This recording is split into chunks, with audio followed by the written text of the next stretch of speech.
So Jay-Z actually has a new collab with Target that is selling an exclusive vinyl for the 30th anniversary. There you go. Brooklyn. Reasonable Doubt. How do you guys feel about this? I feel like it's great because vinyl is like art now. So like when you see the young kids buying vinyl, like my kids, I remember buying Tyler the Creator vinyl and buying Biggie vinyl, which was crazy to me, and actually getting record players, like just one little record player for the room and stuff like that. So I feel like vinyl's coming back.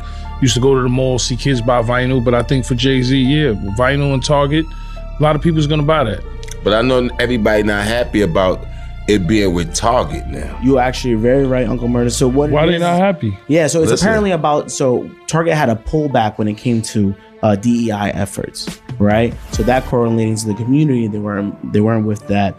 They don't like that Jay-Z's now partying with Target. He's partnered with the NFL. It just seems a little out of whack for people. How about for you guys? I mean, business is business. That's how I see it. It's Jay-Z, he makes, millions of dollars, and he don't care about how we feel about his next deal. He's just going to do his next deal, and people's going to actually go buy the vinyl depending on how it's dropped. And he got Rock Nation over there, so it's going to be marketed right. You know what I'm saying? So I mean, for me, I'm like, why not? He's coming back out. He got the disc record. He added more dates to his concerts, right? He got the what stadium? Is it MetLife Stadium? When is the date on that? He's back outside. Brooklyn's back outside. Yeah, he's gonna be at Yankee Stadium. So the thing with Target was they wasn't hiring the black people and stuff of that nature, right? They was cool with not doing that. Correct. So I see why people are a little upset with Jay-Z. Like, how you doing business with Target? Because we were supposedly not supposed to be supporting Target right now because of the way they was moving with not hiring no blacks and things of that nature. So I can understand people's frustration with Jay-Z right now a little bit, like, yo, damn, Hov, how you messing with them? Like, they ain't messing with us. How you messing with them? I mean, knowing Jay, he might speak up on it or something like that. I don't know. I guess we got to figure out a little bit more into it. Well, maybe. But it is a little crazy, though. I feel what you're saying, but it's a little crazy, though. Well, I mean, I'm just saying, I'm speaking from what my man Lightjaw say, devil's advocate, right? Because I understand, we know Jay about that bread. He gonna get his money. He set up these kind of deals. But Jay is also one of them artists that's kind of for us that you be feeling like as well. Like he speak up on certain situations. Okay. So people looking at it now like, yo, damn, why you rocking with Target if they ain't for us? If they cool with not hiring the black people and things of that nature. So I get why people upset. I know Hov making the money move, he making the money play, but I understand why certain people was upset. Remember, it is an organized boycott that's been going on since about early 2025. And that definitely heightens why people are so mad. But yeah, what were you gonna say? I feel like at this point in his career, business is business for him. You know what I'm saying? And maybe he could fix the problem where more black people do get. Definitely heightens why people are so mad. But yeah, what were you gonna say? I feel like at this point in his career, business is business for him. You know what I'm saying? And maybe he could fix the problem where more black people do get hired. Maybe he could fix that problem. Maybe he's going to be there. Maybe he could put that problem in he could fix it because now he has, Target on lock. You know what I mean? It might be a play. Maybe it's a bigger play. Yeah, maybe a bigger play behind that. There is an old saying in the streets: when everybody is moving one way, the real bosses are usually moving the other way. That is why Jay-Z has spent most of his career being misunderstood. Every few years, he makes a move that sends social media into a frenzy. People get confused and angry. They are quick to accuse him of being a sellout. They say he abandoned the culture. Then, 5 years later, everybody realizes he was playing a different game. Now, he's at the center of another controversy. This time, it involves Target, a vinyl record, and a question that refuses to go away.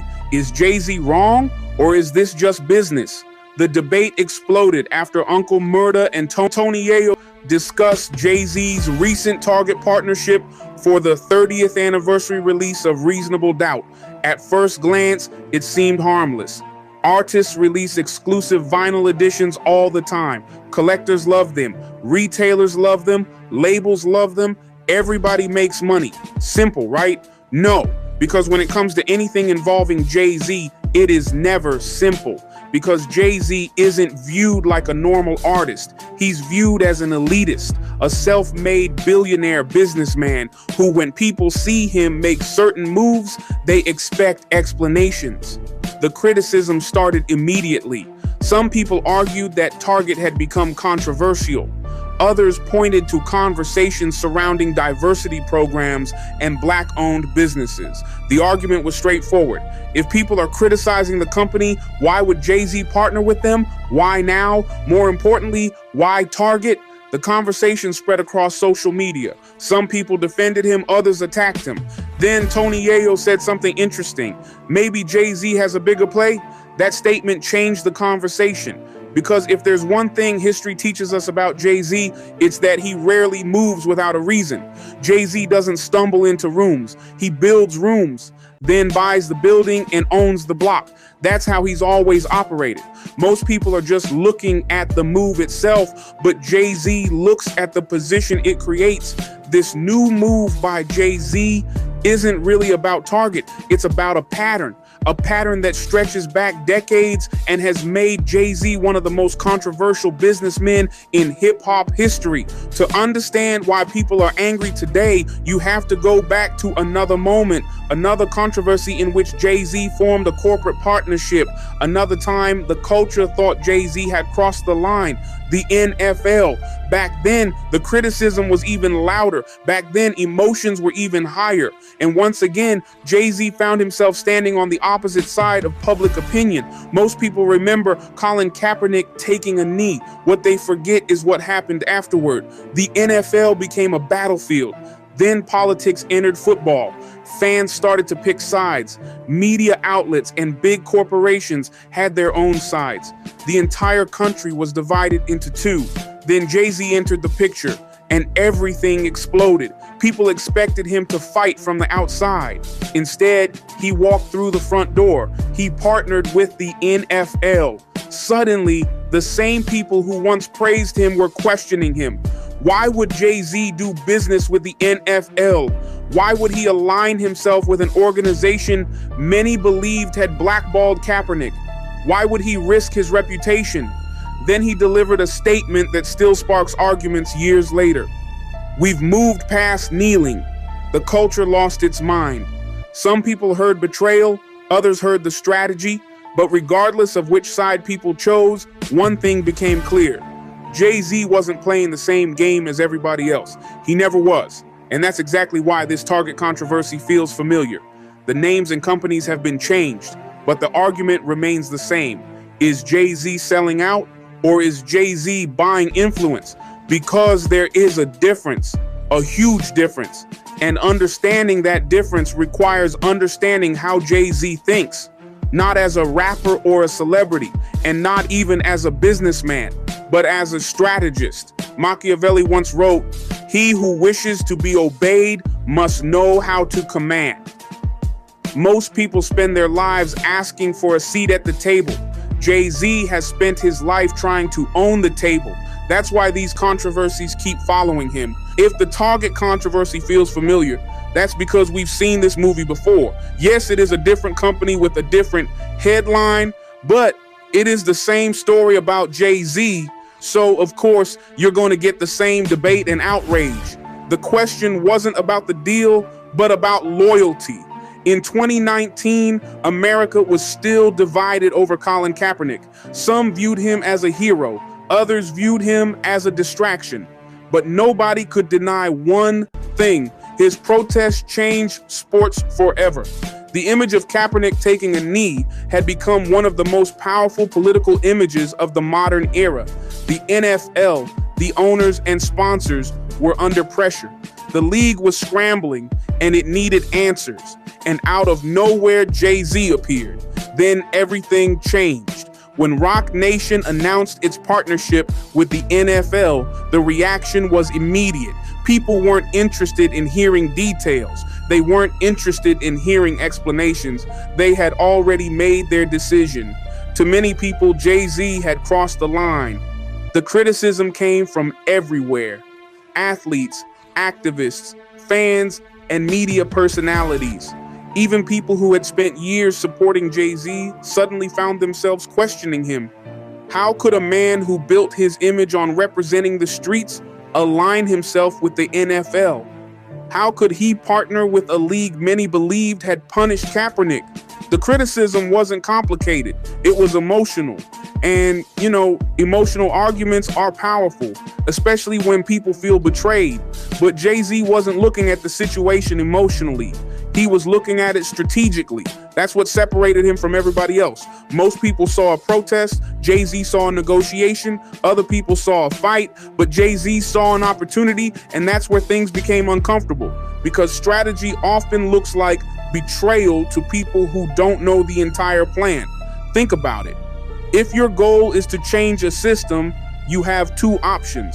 You can stand outside the building, or you can get inside the building and start the process. Standing outside to protest is only the beginning, but going inside and negotiating a change plan is a much better option. Jay-Z wanted influence, so he chose to go inside the building. It was a choice that made people question Jay-Z's integrity. But Jay-Z had a plan, and part of the plan seemed to have worked for hip-hop acts. For the Super Bowl, hip-hop and urban music were chosen for the first time in NFL history. Before Jay-Z, it was only rock and roll acts. So he did make a change, but the NFL still doesn't have a majority African-American owner. Whether people agreed with him or not, that was the move. But his statement about kneeling caused an explosion because most people only heard the first part. They heard, "We've moved past kneeling." What they didn't hear was the larger message. Jay-Z believed the protest had already accomplished its purpose. The world had seen it, and the conversation had started. Jay-Z got straight to the point, and people were shocked. Jay-Z wanted to know what's next. He wanted equity. Jay-Z wasn't interested in symbolism. He was interested in leverage. That's always been his philosophy. When you look at his career, you will find that he wanted ownership, whereas everybody else wanted record deals. Jay-Z doesn't care about fame. He wants power. The man has always played a different game, and that game is built around one word: position. The average person focuses on the battle. Jay-Z, as the strategist, focuses on the position after the battle. That's a completely different way of thinking. The public saw Jay-Z standing next to the NFL, and they thought Jay-Z sold them out. But what they couldn't see or hear was the conversations happening behind closed doors. They couldn't see the relationships being built and the influence being accumulated. They couldn't see the doors being opened. And because they couldn't see it, many assumed it didn't exist. That's human nature. But Jay-Z has never built his empire in public. He only builds it quietly. One move, one partnership, and one position at a time. So this is why Tony Yayo's comment matters. He understands something many people don't. Power players rarely make moves for today's headlines. They make moves for tomorrow's opportunities. The public thinks in days. Jay-Z, as a strategist, thinks in decades. Jay-Z is playing the long game. It may look wrong in the moment and still win in the long run. It was the same thing that happened with Tidal, Ace of Spades, and people laughed. But when the numbers came in, all people could say was that he was a genius, whereas before they had doubted and criticized. Jay-Z is not always right, far from it, but his fearlessness is what made him a billionaire. He is not worried about what people will say about him. We are all in the game of life, but Jay-Z is playing by his own rules.